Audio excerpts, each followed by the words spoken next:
So let's say you're just wondering, why would you want to, check out Linux in the first place anyway? What's the big deal? Why not Windows? So, and there's, of course, for each person, the reasons will be, varied and different and unique to that person. But, one of the major concerns with Windows is, privacy or lack thereof, and, the level of control that you have over the system. It seems with every progressing version of Windows, less and less control has been placed in the hands of the computer owner, and more is in the hands of Microsoft or the companies related to that they have more control over what you see, what you experience, and less and less of the freedoms are available to you. So just as one example, let's just look here, and this is Windows 10. This is not Windows 11. So, and then I'll get into that in a little bit too, because that might be one reason that would prompt you to switch to Linux, is not being able to upgrade to Windows 11 on your computer. But here, I'll just see the start menu. You just click it. Now, right away, immediately, you see a bunch of stuff here, and this is just a fairly recent install of Windows. It's not. I haven't added a ton of stuff onto it, but right away, like all I did was click the start menu, right? And what do I see? A bunch of ads, basically. This is all ad stuff in a way. And granted, most of it is for Microsoft products, so it makes sense. But like, did I really want all this stuff thrown in my face the second I just tried to go into the menu? No, not really. To be honest, this is kind of a nuisance to me personally. But I mean, I get it. It's okay if there's people that appreciate these features. That's wonderful. But I don't have as much control over this as I would like. Because I'm not going to use an Office product, and I'm personally not interested in Microsoft Edge as my browser. I prefer Firefox, so on and so forth. And all this stuff is just kind of here. And yeah, I can customize it to some degree, what shows up here, and try to tailor it more to what I want. But by and large, there's going to be some ads in here, no matter what. And it feels like an intrusion to me. Like I didn't ask for any of these to show up, and here they are. So, but what you can do, of course, is go over to the far left here, and then this menu kind of pops out here. And this stuff is more useful to me in the menu. Like, okay, I can get to my documents easily. I can get to my pictures, the settings, and all that. And then I can hit all apps up here, and that gives me the whole list of stuff I've installed and stuff that comes through, by default with Windows. And there is a lot of stuff here that's installed that I wouldn't want by default either, like Disney Plus. Unless I was a subscriber, that's not of any use to me.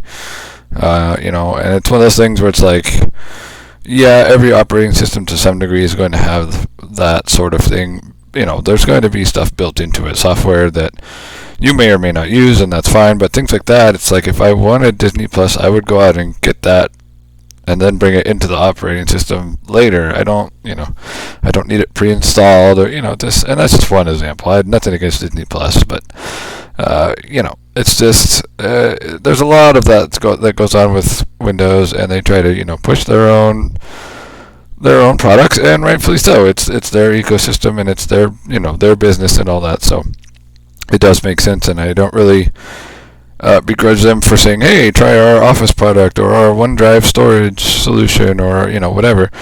But also, like, they don't give you the level of control over it that they used to, as far as what shows up in your face. And they try to keep you a little bit more locked into Microsoft land, if you will. and it's the same argument could be made for Apple, or the same argument could even be made for Linux. But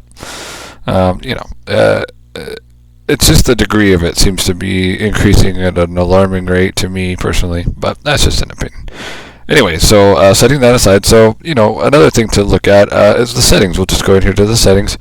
Now, it shows your user account and everything, and then it's got all this other stuff going on here. So the weird thing to me about the settings window here is they've tried to modernize things. It used to all be like in the earlier versions of Windows 7 and things like that, Windows XP even, if you really want to go back. It used to all be housed in the control panel, all these different kinds of settings, and when you wanted to access certain things. That's how you would do it. The control panel still exists. You actually can get to it from the start menu. You got to go up into all apps here, scroll all the way down to a Windows System folder, and then control panel. You can access it here. And the funny thing is that there's certain settings here that you can't access from the settings menu. So that's, to me, like, I don't want to say bad design, but like it's a poor user experience, because if you're looking for certain settings, you would think you would find them in this newer settings area, but not everything is accessible here. So it just feels like kind of a cobbled together mess to me. Like they're trying to keep the legacy system alive here with the control panel, so they're not all the way moved over. I don't know, maybe in Windows 11 that's improved, for all I know. I haven't checked that out, but anyway, so you can control certain things, but there's also controls not really at the level that you might want here either. So there's some privacy settings and things like that. And I don't really want to go deep down the rabbit hole of, the privacy debates and all that. But generally what would happen, though, or what is the case from, and it's been talked about, and I'm sure there's, reports and all sorts of stuff you could look up online if you're really curious. But one of the main ones is like the microphone and the camera access. So here you can control, which apps can access your microphone, okay, and you can toggle them on and off, and that's fine. And most of these are on by default. So if, the average computer user doesn't go in here and turn this stuff off, then pretty much everything can listen in on your microphone if you have one. And likewise for the camera, the same thing, allows apps to access your camera. But the little things that are a little bit strange is you can see, like right here, some desktop apps may still be able to access your camera when settings on this page are off. And you click to find out why, and you can read into whatever. But basically what that means is Microsoft's in control of all this stuff at the end of the day. Like, they are the ones that decide, what is happening with the cameras, the microphone stuff. So if you have privacy concerns about that, this is probably not your best choice of operating system, because you don't have the level of control that you think you do necessarily.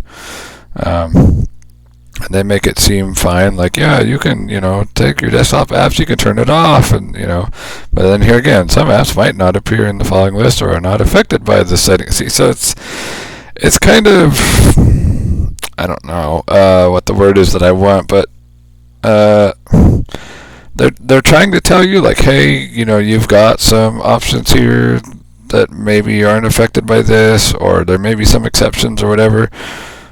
But it's kind of not transparent enough for my taste, personally. I would prefer, like, knowing exactly what, and that's, I think there's a lot of people that would feel more comfortable that way. But, even setting the privacy stuff aside, like, this is kind of a mess to try to find something in all this. I mean, look at all this stuff. Yeah, they try to organize it well, but it's complicated. They've made it really complicated and complex to even access some of the settings. I honestly think the old system of using the control panel was easier to find what you're looking for in some ways, because here it's like broken into, they try to categorize it like, okay, here's your storage info, and there is a lot of useful stuff in here, but then it's like more storage settings, and you have to go down to these options, and it's not very intuitive. It feels complex in ways that don't always make sense, where things are located, or extra settings that you would think would be in the sound settings, but they're actually in the microphone section, which is a whole other, so there's just a lot of, it feels like clutter, or I don't even know if clutter is the right word, but it feels disorganized to me, especially coming from Linux, which is very, very much like, I'll show in a future video, but just for comparison's sake, but it's much easier to find what you're looking for. Most things like this are located in one of two places, and it's really simple and straightforward as far as, to me, compared to this. So that's one reason you might say, hey, I don't, really like how hard it is to control and configure my computer, or things like that. You might also have trouble with Windows updates is another common thing, which to me, I get it. It's computers are complex devices. They have a lot going on under the hood, but it's one of those things where sometimes Windows will have problems even updating itself. I've run into issues where just normal security. There's supposed to be security updates or cumulative security updates or whatever. Like they don't install right, and this whole system they set up with the active hours of checking and when to restart. It adds more complexity to me for no real reason. Then they could really simplify things, even with the updates. And I've never really had any issues with Linux with updates. Very, very few. Most of them were many years ago on older versions. Nowadays, everything's just smooth and it works. And if there's updates, it'll tell you, and it just update them. Then every once in a while, you need to restart your computer, but not nearly as often as you have to with Windows. Seems like every time you turn around with Windows, you're restarting it for one reason or another. But as I was mentioning before, you can see this little notice off to the side here. It says, this PC doesn't currently meet the minimum system requirements to run Windows 11. So, basically, what's not to get super into it, you can look into it in detail if you're curious, but basically what happened is, and you can see it says, get this PC Health Check app, and I can do that, and it will say, that it's not compatible. So Microsoft requires, for Windows 11 to work, they require a security chip. It's hardware, at the hardware level, to be installed, or, to be present on your computer, on your computer's motherboard. And so what's happening with that is most older computers do not have that. So say from 2017 and earlier computers, they're not necessarily going to have that. So basically what they're doing is cutting off at the hardware level millions of computer systems that would otherwise function just fine. Like this computer that I'm using right now to record this, my laptop, from a hardware specifications standpoint, other than that security chip requirement, specs wise, this computer would run Windows 11 just fine. It has the necessary, it meets the necessary requirements otherwise, but because of that, I'll never be able to put, Windows 11 on this computer because it doesn't have their new security chip thing. And it's just a really strange decision, in my opinion, on Microsoft's part, to require something like that. I guess it's forward. You could say it's they're looking forward thinking, looking ahead, and that's fine, because probably it will be present for the future computers, and that makes sense. But it just seems very strange to cut off their customer base like that, so dramatically with that kind of requirement, to me. But but with Linux, you don't have that issue at all. There's nothing like that. You can use a 10-year-old computer with Linux just fine, a 15-year-old computer, even a 20-year-old computer. There's versions of Linux that can run on really old hardware, and in fact, there's some that are even specifically designed with that in mind.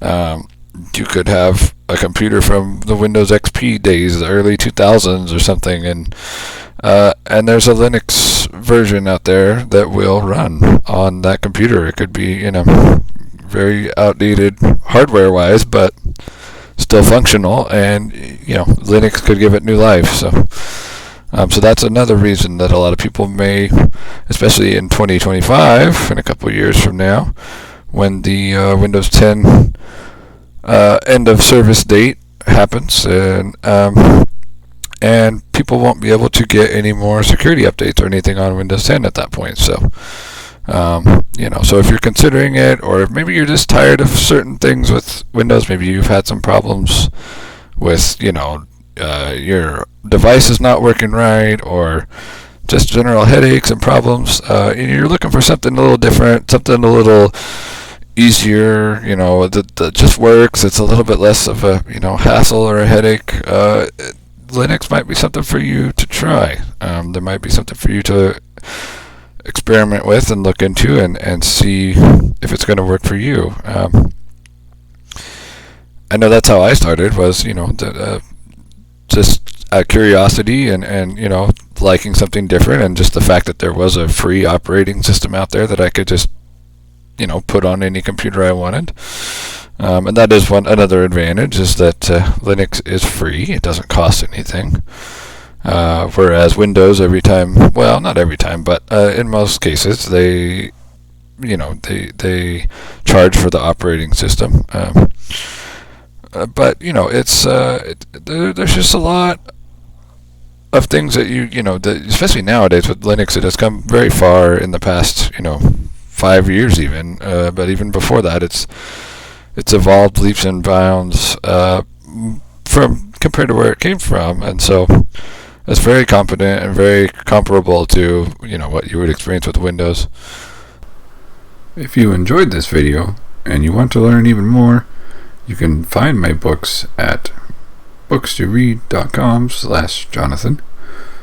That's books, the number 2, read.com/JONATHAN.